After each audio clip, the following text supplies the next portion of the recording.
तेरी याद ने आन सताया, तेरी याद ने आन सताया। और वो शहंशाह तरन्नुम बनकर लोगों के दिलों में बस गए। उनका जन्म 24 दिसंबर 1924 को हुआ था। उनके बड़े भाई की नाई की दुकान थी। जब रफी साहब 7 साल के थे तो अपने बड़े भाई की दुकान के सामने से होकर गुजरने वाले एक फकीर का पीछा किया करते थे जो उधर से गाते हुए गुजरा करता था।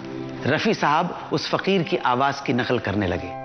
उनके बड़े भाई मोहम्मद हमीद ने जब रफी साहब की संगीत में रुचि को देखा तो उन्हें उस्ताद अब्दुल वाहिद खान के पास संगीत की शिक्षा के लिए भेजने लगे। एक बार Kundan Lal Saigal All India Radio Lahore में अपना शो करने आए।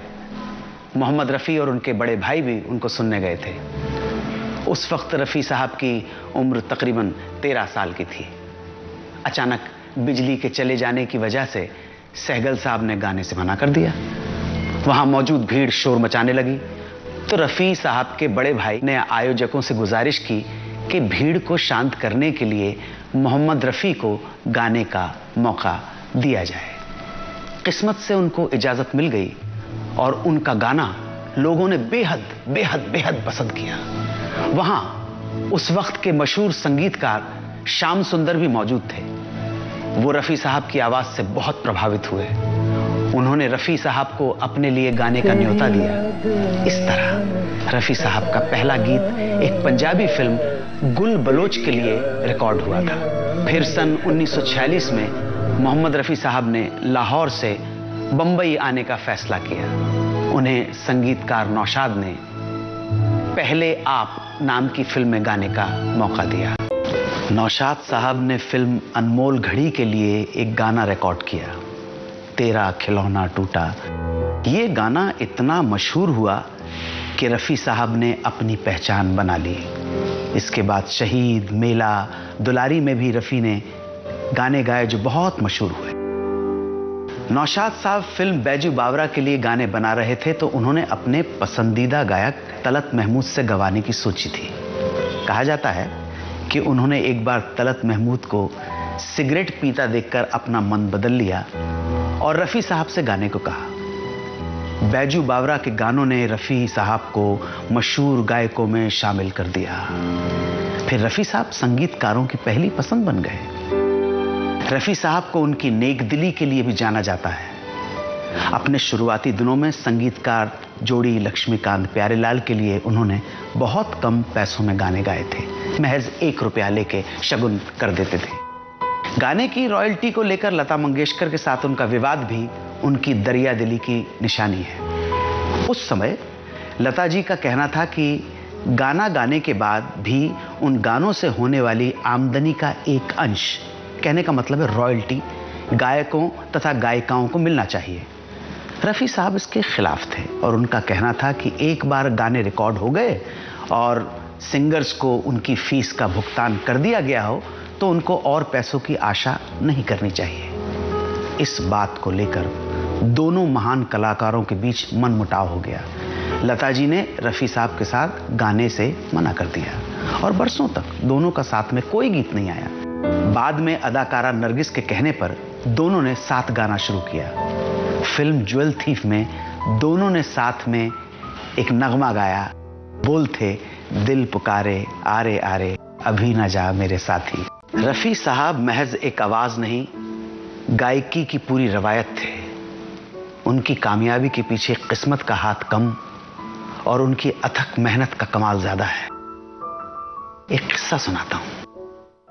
एक बार हुआ ऐसा कि रिकॉर्डिंग के बाद सब चले गए और रफ़ी साहब स्टूडियो के बाहर ही खड़े रहे। तकरीबन 2 घंटे बाद नौशाद साहब स्टूडियो के बाहर आए। वो रफ़ी साहब को देखकर चौंक गए। उन्होंने रफ़ी साहब से वजह पूछी तो रफ़ी साहब ने उनसे कहा कि घर जाने के लिए ट्रेन के किराए के पैसे नहीं हैं। नौशाद साहब दंग रह गए। वो रफ़ी साहब से बोले कि अरे भाई, भीतर आकर पैसे मांग लेते। तो रफ़ी साहब ने जवाब दिया कि रिकॉर्डिंग अभी पूरी नहीं हुई है तो भला पैसे कैसे मांगता। कल फिर आना है, इसलिए सोचा कि आज रात स्टूडियो के बाहर ही काट लूं। नौशाद साहब की आंखें भर आईं। इतनी शराफत और नेक दिली ही इंसान को महान बनाती है। रफी साहब का इंतकाल माह रमजान में 31 जुलाई 1980 को हुआ। उनकी लास्ट रिकॉर्डिंग या उनके द्वारा गाया गया लास्ट गीत के बारे में पूछने पर प्रसिद्ध निर्माता निर्देशक श्री जे ओम प्रकाश ने मुझे फोन पर बताया कि 30 जुलाई 1980 को वो पूरे दिन भर गाना रिकॉर्ड करते रहे और शाम के वक्त अंधेरा होने पर गाने की रिकॉर्डिंग समाप्त करने के बाद अपनी गाड़ी में जाकर वापस बैठ गए। अचानक गाड़ी से आए और कहने लगे 4 लाइनें डब करने की बाकी रह गई हैं। एड लिप की थी, एड लिप कहते हैं उसको कि जिसमें म्यूजिक का या रिदम नहीं होती है। महकी महकी फिजाएं कहती है तू यहीं आसपास है दोस्त। कहने लगे कि मैं ये 4 लाइनें भी काम पड़ा हुआ है, पूरा करके ही जाता हूं। और रफी साहब ने 30 जुलाई की रात को ये 4 लाइनें गाई जो उनकी जिंदगी की आखिरी 4 लाइनें थी। फिल्म थी आसपास। Music director Laxmikant Pyarelal, producer director Shri J Om Prakash. Next morning 31 जुलाई को संगीत जगत का ये अनमोल रत्न हमको छोड़ के चला गया। दुनिया में आना और इस दुनिया से उनका रुखसत होना उनके चाहने वाले लाखों करोड़ों लोगों के लिए इतिहास की सबसे बड़ी घटना थी। रफी साहब हिंदी सिनेमा के एकमात्र ऐसे शख्स थे जिनके जनाजे में इतना भारी जन सैलाब देखने को मिला। रफी साहब का जनाजा जिस वक्त निकाला जा रहा था, मुंबई में भयानक बारिश हो रही थी, मानो आसमान भी आंसू बहा रहा हो। इतनी भारी बारिश में भी रफी साहब के इंतकाल की खबर आग की तरह फैली और जिसने भी सुना वो बांद्रा की मस्जिद की तरफ दौड़ पड़ा। पूरा ट्रैफिक जाम था। क्या हिंदू, क्या सिख, क्या ईसाई, हर कौम सड़कों पर आ गई। हर मजहब के लोगों ने उनको कंधा दिया। कब्रिस्तान की दीवारों पर शीशे लगे हुए थे, लोग उस पर चढ़ गए थे, उनके हाथों से खून बह रहा था। लेकिन रफी साहब के अंतिम दर्शन के लिए वो उस दीवार पर चढ़ चढ़कर कब्रिस्तान के अंदर कूद रहे थे। बांद्रा की बड़ी मस्जिद में उनके जनाजे की नमाज हुई थी।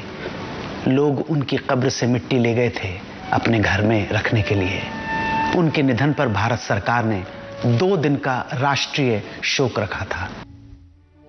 रफी साहब जैसे कलाकार इस दुनिया में कम आते हैं। अगर कोई ये सवाल करता है कि आपको रफी साहब का कौन सा गाना सबसे ज्यादा पसंद है, तो एक धर्म संकट सा खड़ा हो जाता है।